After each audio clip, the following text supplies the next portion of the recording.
And she had informed me within that email that she had also removed me from the class that I had signed up for and told me to never sign up for one of her classes again. That's insane. It absolutely blew my mind. Love Gangster with Adrian Boysel. Welcome back to the Love Gangster. I'm Adrian Boysel, and I have the most special guest I've had on this show yet to date. As you know, we've only done 3 episodes. This is our 3rd one, and my favorite guest, my favorite person of all time, has joined me on today's episode, which is my lovely and beautiful best friend and wife, Whitney Mello.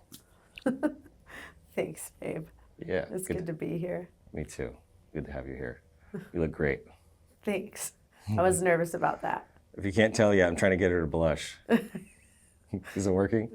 Yeah. A little bit? Yeah. Good. Well, we're going to get into an interesting conversation. What's different about this conversation from most is I actually did not tell her at all what we're going to be talking about. Most of the other people I did because she is so intelligent. I wanted this to be right from the heart, not from her head.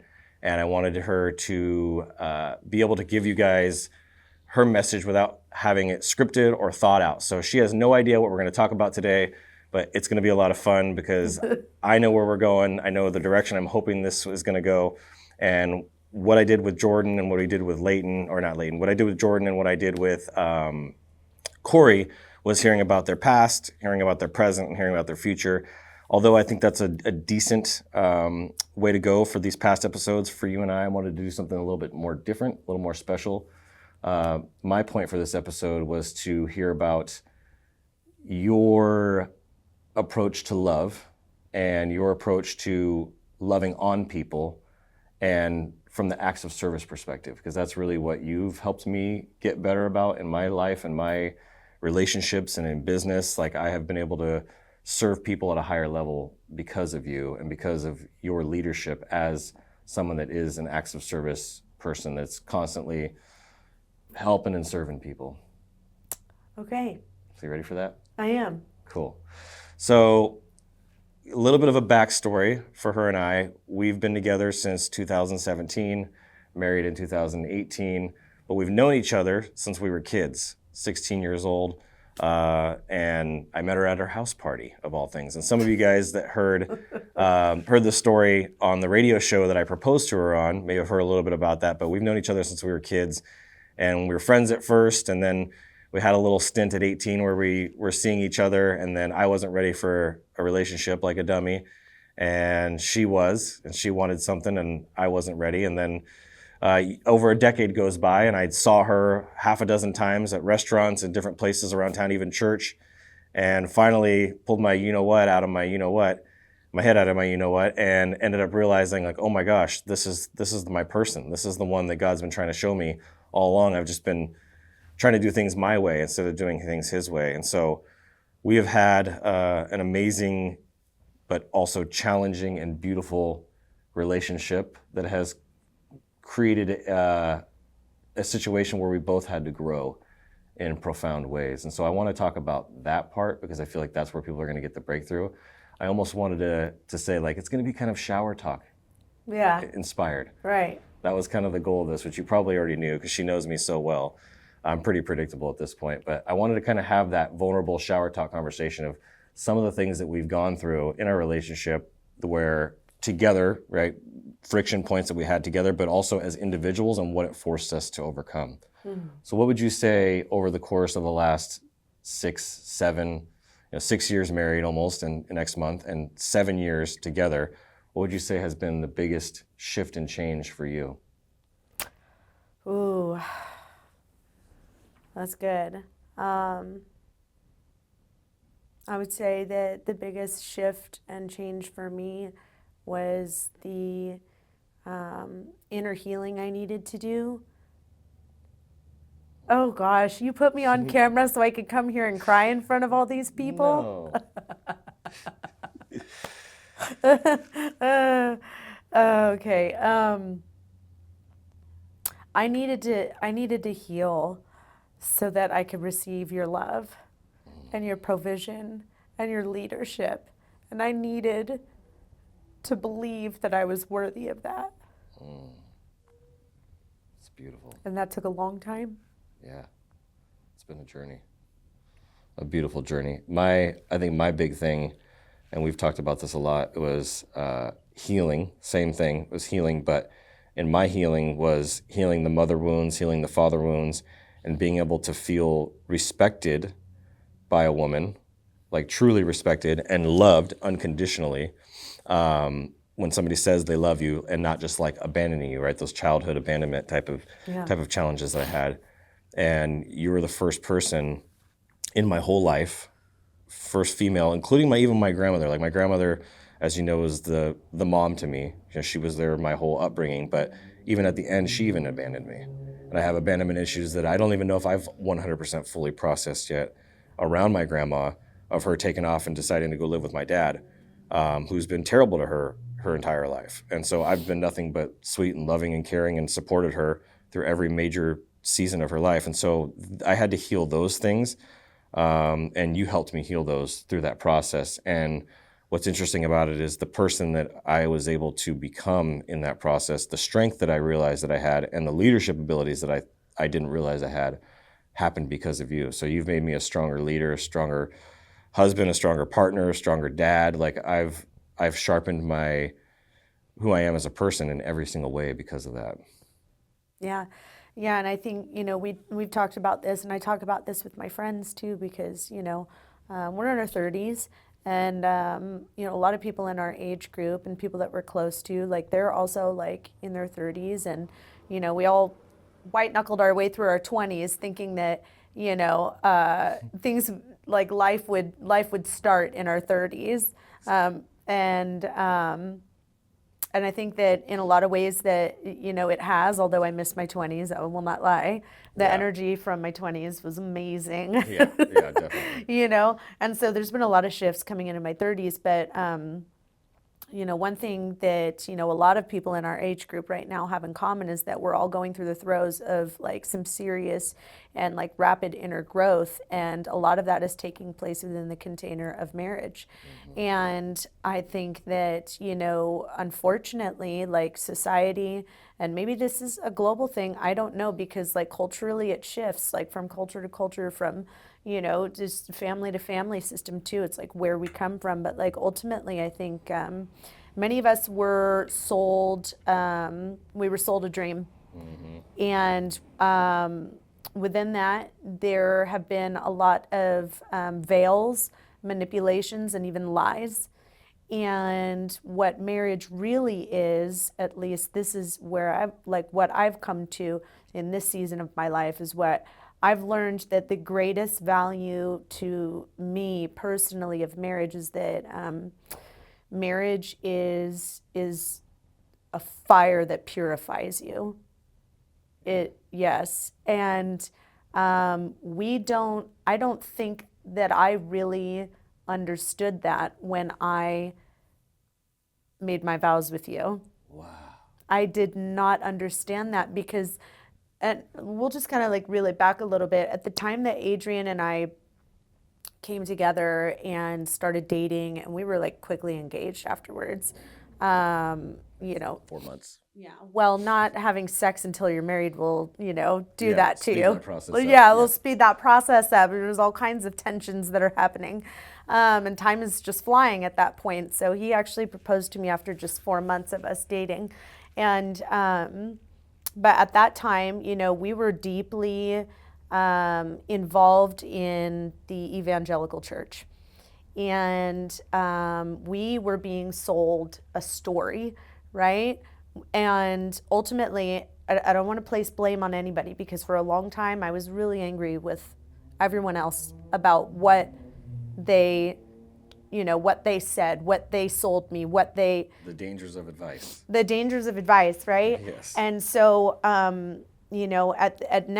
this point in my life, I can look back and say that I had the choice. It was my choice. I chose to make agreement with what they were selling me, and I didn't do the inner work of really feeling into where God was leading me in some really, really intimate and deep ways within, the little crevices of my heart.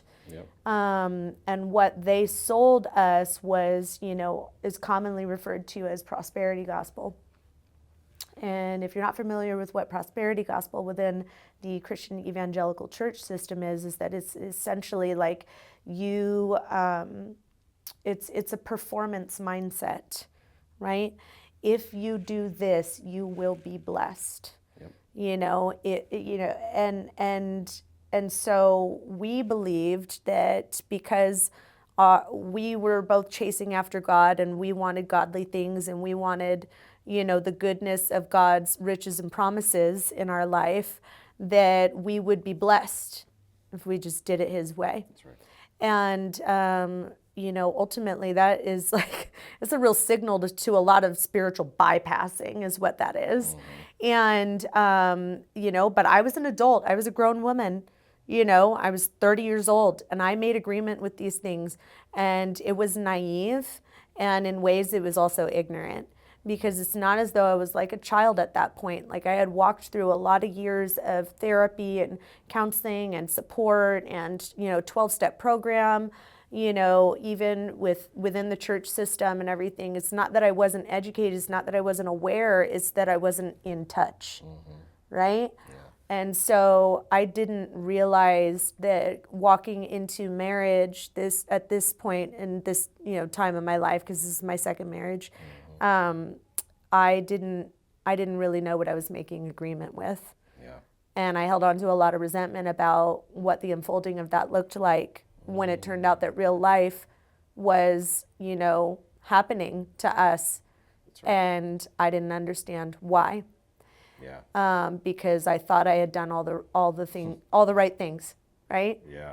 But God had to churn us both through that refiner's fire and purify us through one another within our challenges in the container and safety of marriage. Yeah. And a lot of people in our age group, like, they are in the thick of it. They're in the trenches. They are. Because they too believed, they were sold a story and they believed it, and now here they are, real life is happening, and they don't know what to do with that, because it's just like a constant projection. That's the projection, and Right. we've talked a lot about that lately. Of my insatiable curiosity, right? Come to find out, she's insatiably curious, and she was annoyed by my insatiable curiosity, and I'm even annoyed by insatiable curiosity. And so that's just one characteristic of our personalities that we both happen to have, that we are just curious people. And so it's funny that it took me 6 years to realize that she has the same thing, and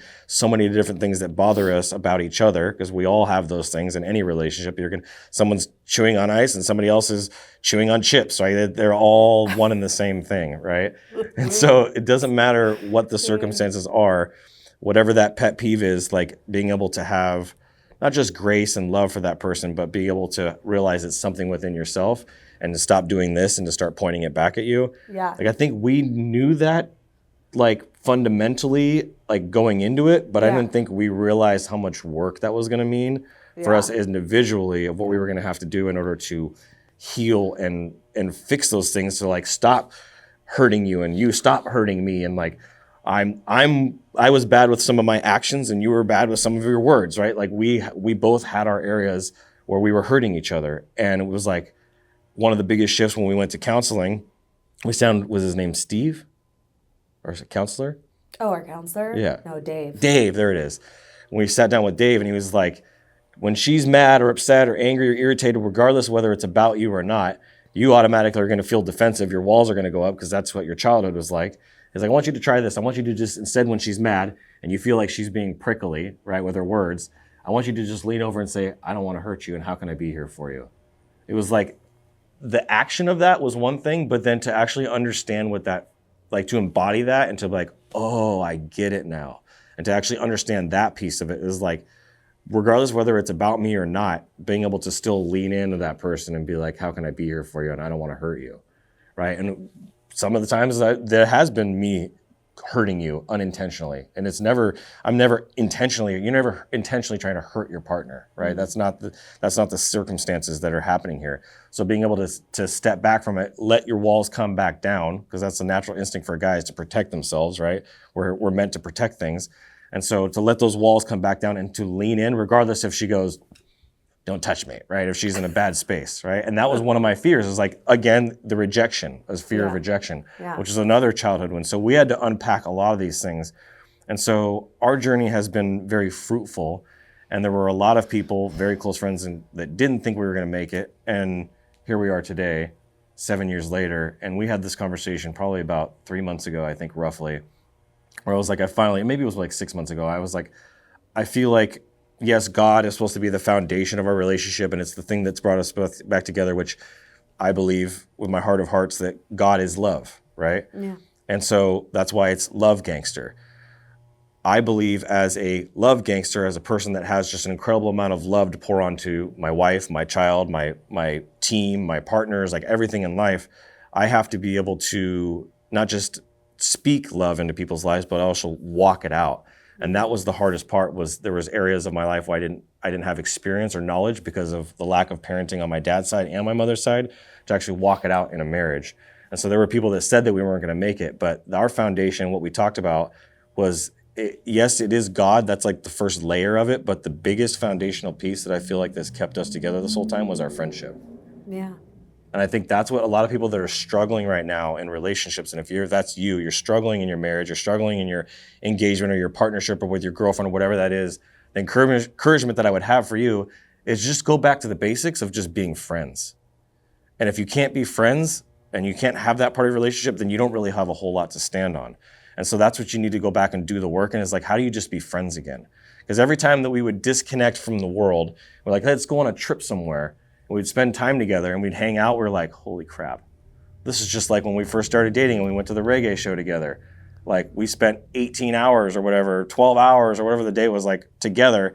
And we're like inseparable. It was just so easy. It just flowed. It was so natural. We laughing and joking. And like when the kids aren't there and the life isn't there and the bills aren't there and all the pains and struggles and, tortures of life, all of a sudden you realize like, oh, there's a real friendship here.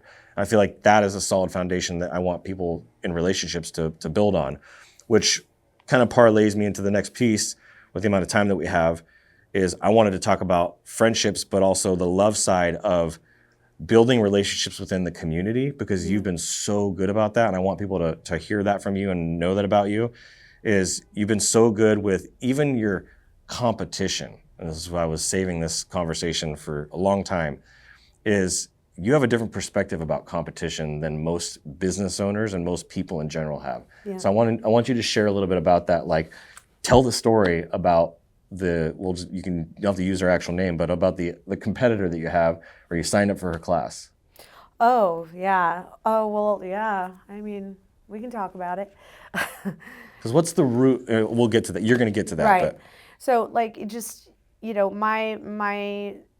my theology, my philosophy, like whatever you want to call it, on loving people well in and through the work that you do, is that if you're really doing it like from that heart space, and if you're really on a mission, then there's room for everybody. There's room for everybody at the top and at every level. And so I think that competition, a lot, I'll be transparent. I didn't grow up playing any sports.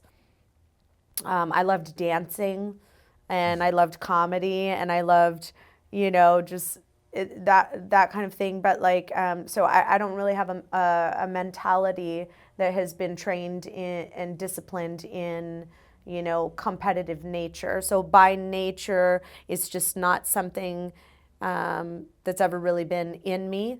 Or been drilled into me either, because like, my family, they didn't make me play sports, they didn't force me into anything. And so especially working within the holistic health space, which is what I'm in, there has to be room for everybody. You have to make room for everybody at the table, because we each have gifts, we each have our own magic and our own medicine to share with others. And so for me, being a part of my community and impacting my community and loving people really, really well means locking arms with other people that are on the same mission as me. And you think that everybody's on the same mission as you when you're coming from like that really like pure heart space and with like in total alignment with integrity. which is like really important for me. That's like my highest value in life is integrity, So years ago when, I think maybe like 4 years ago when I had first started, within my first year of business with Crunchy Cottage, that's the name of my business, I had reached out to another elderberry maker here locally in the area. I was a part of an elderberry trade association with a bunch of other very high-level elderberry entrepreneurs across the United States. I paid yearly to be a part of this group, and there were a lot of trainers, coaches, and mentors within that group system that also had their own elderberry businesses. So we were all locking arms, but these people were all, international in other states and everything.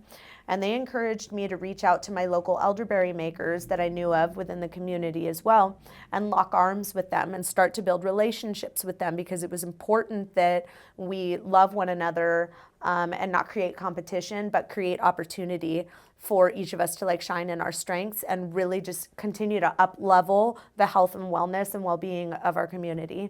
And so I did reach out to an elderberry maker in town, and I had sent her an email and I didn't hear back. Because you had a deal where you could buy a bunch of product at a lower price? Yeah, so as a part of the Elderberry Trade Association, we were bringing in anywhere from 15 to 20,000 pounds of elderberries at a time together as a part of the association. And so we would bulk buy these organic elderberries from Bulgaria, which they're natively grown, right? So you got like hundreds of years of this really rich, dense soil that has been propagating and building and cultivating this beautiful, rich history of elderberries, right? So I'm the only elderberry maker at this time in Northern California that was a part of this trade association. And so I was like, I'll take 500 pounds myself for the year, right? And they were like, well, why don't you reach out to the other elderberry makers in the area and see if maybe they would like to join you in bulk buying so we can get some more sent out to your area. And I was like really nervous about that. But I said, okay, I'm going to do it. And they really encouraged me on this, because I was like, I don't know. I don't know the other elderberry makers in my area personally. I've only just seen what they're doing. And I love what they're doing, by the way. So I did reach out to the other elderberry maker in town, and she's about 15 minutes from me. I sent her an email. I didn't hear back, and then a few weeks later, I called and left a voicemail. And I said, hey, this is Whitney, nice to meet you. I had sent you an email. I was just following up on that. I'm sure you're super busy. Just wanted to connect with you. I love what you're doing in the community. I'm so excited to see that other women are out here empowering our community to live better, and just wanted to connect with you. And I had signed up for one of her classes because she hosts all of these cooking classes on her property in the area. And I had, I told her I'm really excited about the class that I signed up for too. It was a fermentation class, and we were going to be fermenting pickles and all kinds of stuff. So she did email me back finally after that second attempt, and she had told me that she thought that it was, really kind of me to reach out to her. And however, I am her competition, and she has no interest in getting to know me or having any affiliation with me at all. And she had informed me within that email that she had also removed me from the class that I had signed up for and sent me a refund for that class and told me to never sign up for one of her classes again. And that was that. That's insane. And it blew my mind. It absolutely blew my mind. And I was more shocked than I was hurt, but I was hurt, to be honest. Yeah, I'd be hurt too, because the premise, if you're somebody like Whitney or I, where we are social impact entrepreneurs. We don't just have a business just to make money. That's not what drives us. We're going to make money either way. We're both intelligent. We both have a lot of skills, but that's not what drives us. What money is a byproduct of helping people, right? So if your goal and your mission as a business owner is to help as many people as possible, there shouldn't be competition. And this is something you really helped me with, because I grew up the opposite way. Everything was a competition. The coolest phone, the coolest car, the coolest sports, the best in this and the best in that, and the best in BMX. All of it was about a competition. And so you helped me see that, even though I was still social impact and about giving and helping people, there was that level of competition still with me. Hey, I need to beat my buddy Brandon's YouTube channel subscribers, and now I need to beat this guy's channel. I always had some sort of goal that pushed me to that next step, which has been helpful. Competition is helpful, but it can also be toxic. And that is one example of a very toxic viewpoint with competition is like, if your guys' goal is to help families and to help people stay well, and you guys are doing things alternatively than the Western medicine methods, then how could collaborating hurt anybody in any way? There's plenty of business around. Right, plenty of business. Absolutely, and there really is room for everybody. And we live in a highly populated area. That's right. How many hundreds of thousands of people do we have in Roseville now alone? Oh, I mean, it's unbelievable. Well over 250,000. Yeah. I mean, what bothers me about that, and why I think you would probably heard about it too, is because deep down, you guys are in this alternative, and I don't even want to call it alternative. You've said this too. You are in the true plant-based wellness industry, right? Yeah. Her real competition is the Western medicine, doctors, all the things that we know, big pharma, all of those organizations. That's the competition. That's supposed to be our competition, and not each other. That's right. Especially not within this space. And so I think that it was like it was jarring and shocking, but it really helped me to see at that point like things from, you know, I had to learn how not to judge and how to love people even in their own weaknesses, right? Because that was an opportunity, that was a mirror being shined at me, you know, of like, how am I creating division and separation and competition even within my own self in the way that I view others, right? Wow. Yeah, because there is that temptation, you know, of the ego to look at people who have not fully like made agreement and aligned their lives with the way that God designed us to function, right? More holistically, and to lean on all of these beautiful gifts that He's given us in the earth, and to turn away from, you know, the corruption and lies that would have us be dependent on a sick care system. That's right. Right? So like, you know, there's that temptation of the ego too, to also like feel like, you know, a level of competition that like I've arrived and this person hasn't. Yep. Why are they still doing these things when it's like perpetually hurting them? Ignorant, yeah. Like how ignorant do you have to be? And so it was like really highlighting for me an opportunity to like really look inward within my own heart even, and continue to learn how to like walk out. And like, I'm not mad that she did that. The only, I would say like disappointment that I carry about that moment that happened 4 years ago to this day is that she's still doing all of these kick butt classes in the community that I want to be a part of. Mm-hmm. And that bums my chums, you know, like they're doing sourdough classes, fermentation classes. They're teaching on, you know, medicinal mushrooms. They're doing all kinds of amazing stuff, you know, and I just want to be a part of that, because for my own nourishment and my own enrichment, like I'm not going to become a sourdough maker. I'm not going to become, you know, a nutritionist. And I mean, I don't know, who knows what the future has, but like that's not like where my career path at this point is really leading me. Mm-hmm. But those are skill sets that I want for my own life too. And so there is like a level of still some sadness and disappointment, because I see her stuff being posted everywhere and people posting about her stuff and the amazing classes that they're attending. And I feel kind of like, you know, like. Yeah, that's interesting when you say that too. And I think of all those classes, because if you were to learn those skills, right, the sourdough making, the fermentation, all those things, what's naturally going to happen as another business owner and as somebody who's very good at persuading people and marketing to people and educating people is really what it is.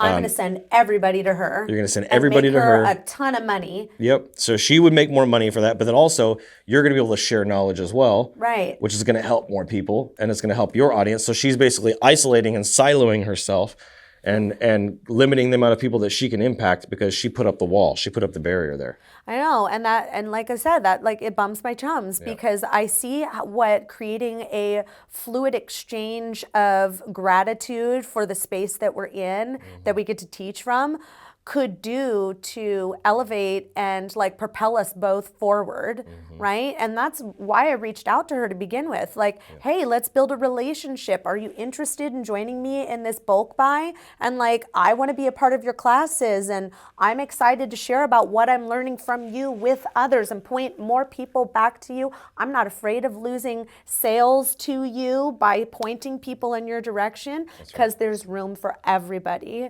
And that is what I'm committed to and doing to love others well, is by keeping my heart open and like keeping judgment, you know, as clear and free as possible, and then taking every, you know, micro judgment or resentment that comes and like really examining where that comes from, because that just only helps to, you know, expand me and fill my cup and help me grow and heal further. And the more that I heal and my cup overfloweth, whatever, other people do too, right? That's and that's my mission. That's right. You know, it's not to teach other people how to do what I'm not willing to do myself. It's to become the true embodiment of what it is that I am sharing and pointing other people towards. Well, what's interesting, that all of that comes full circle for me, is really what she was displaying was what we've talked about, this the lack mentality, right? Of not thinking that there's enough to go around, which you've clearly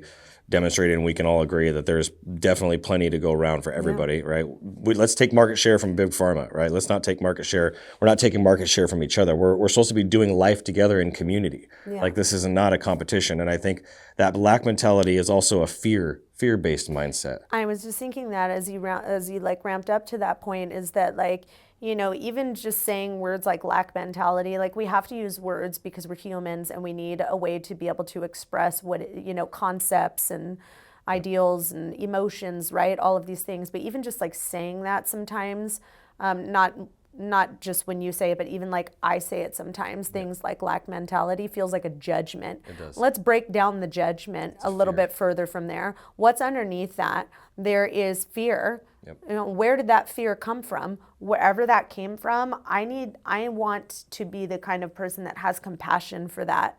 Also, like, thank you. You know, you said a lot about how you've grown as a person because of me being in your life, but like, thank you. I would absolutely not be who I am today if you had not been the perfect mirror and imperfectly perfect companion to walk with me these last 7 years and show me all of the areas of my heart that were so broken and hurting still. Wounded. I Like, like that. so I heard that wounded. word. Yeah, I heard that word recently in some sort of description or podcast or something, and it was like the woundedness. And I think there's a real reality, is like, I told this to Jordan yesterday, 99, if not even maybe more of the population is walking around as adults, right? All the adults are walking around as adults, but they're so wounded that they still act like children. They're really actually children pretending to be adults rather than adults getting to have that joyful, like, you lose all the good parts of being a kid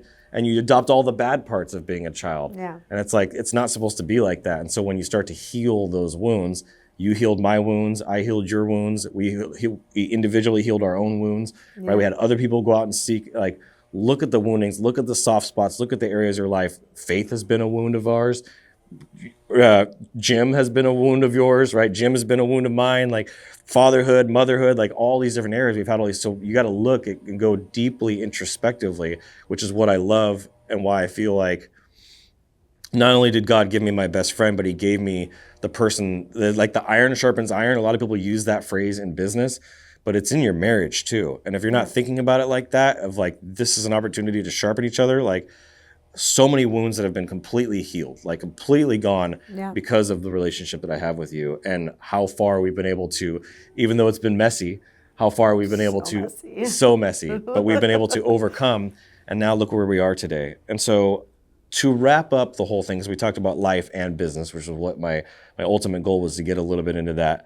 I want to talk about and hear from you now so that we can look back on this in a year, 2 years, 10 years, 5 years from now. What do you see as a person of love, as a love gangster, because I'm going to say every person that gets onto this show is a love gangster. Yeah. And I want to call the people that are watching this show to go out and be a love gangster. This isn't just about me being a love gangster and the mafia boss thing and all that. This is about encouraging other people to go out and love and kill them with kindness, right? That's the catchphrase for this whole thing, is to kill them with kindness.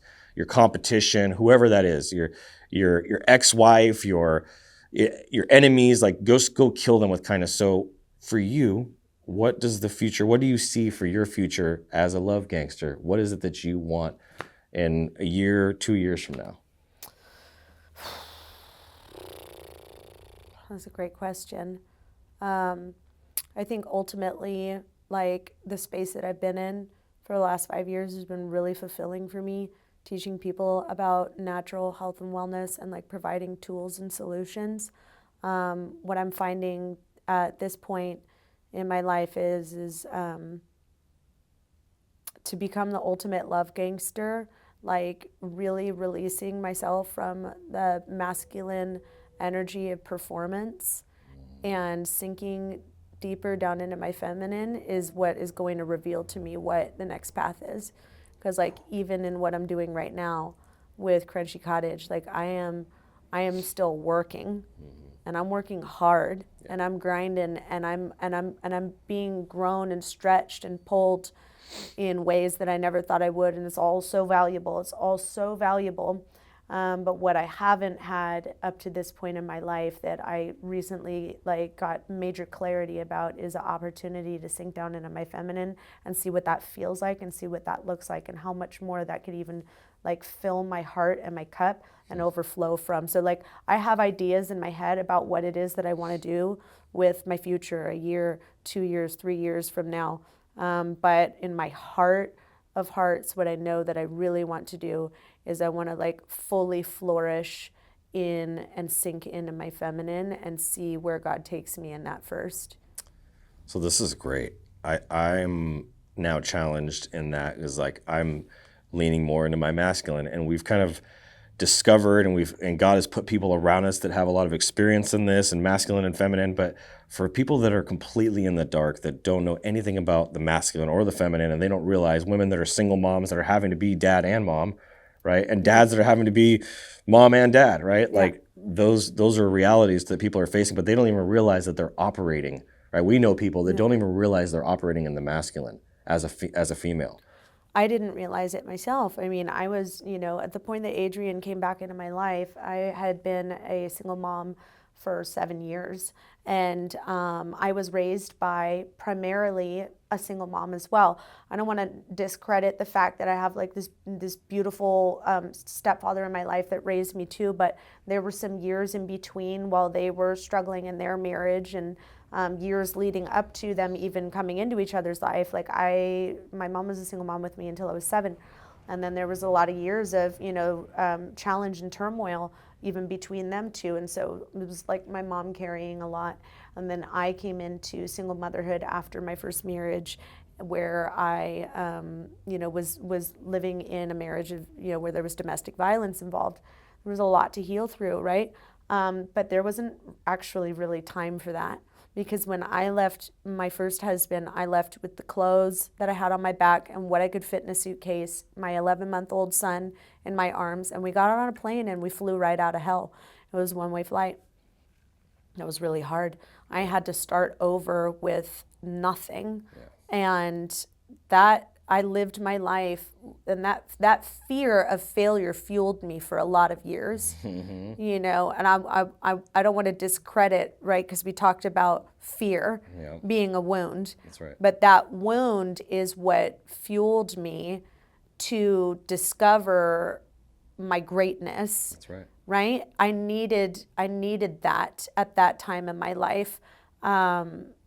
But I was like completely operating in my masculine, and I have been for the majority of our marriage too.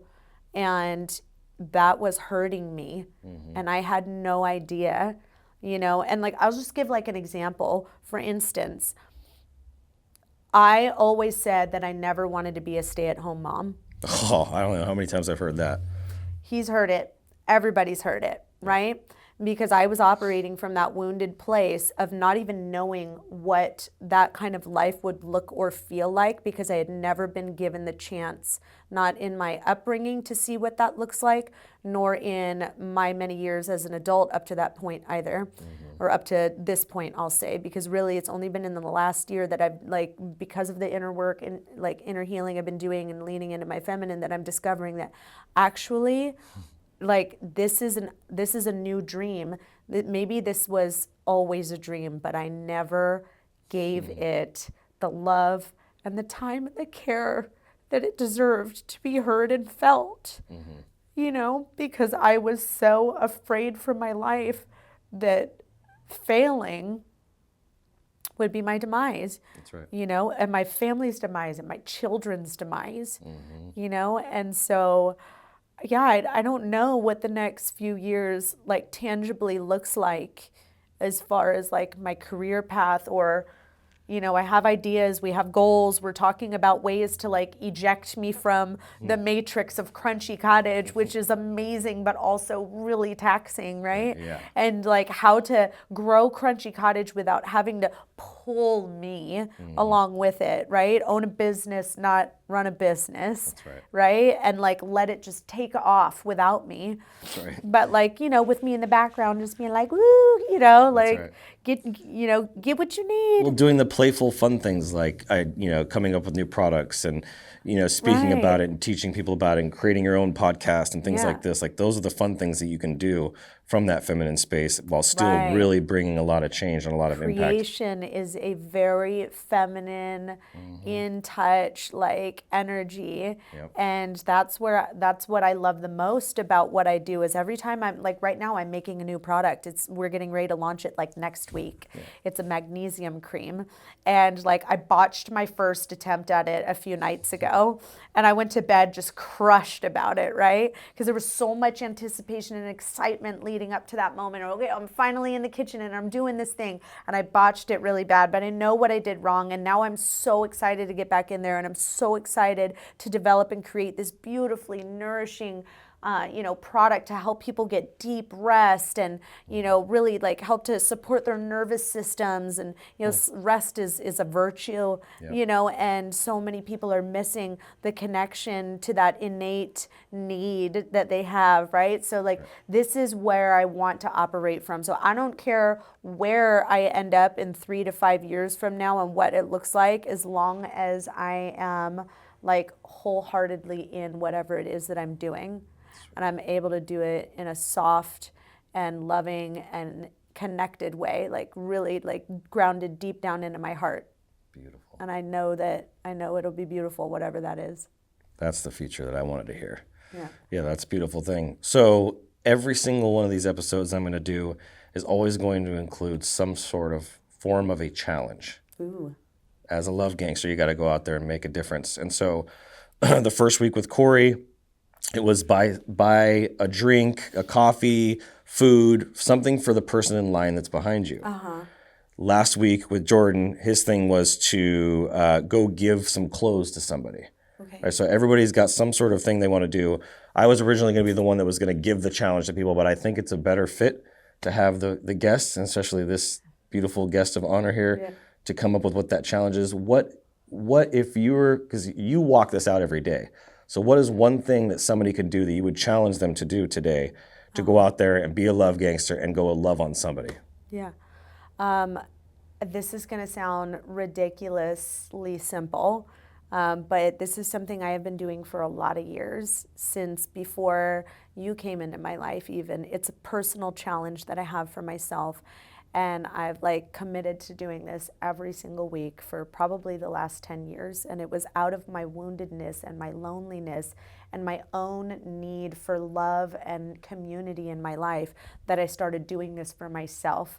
I don't know that I've ever even told you that this is what I do, but it's like my little personal love gangster theme in my life. I've been doing a lot of years. I pick up the phone and I call somebody I haven't talked to.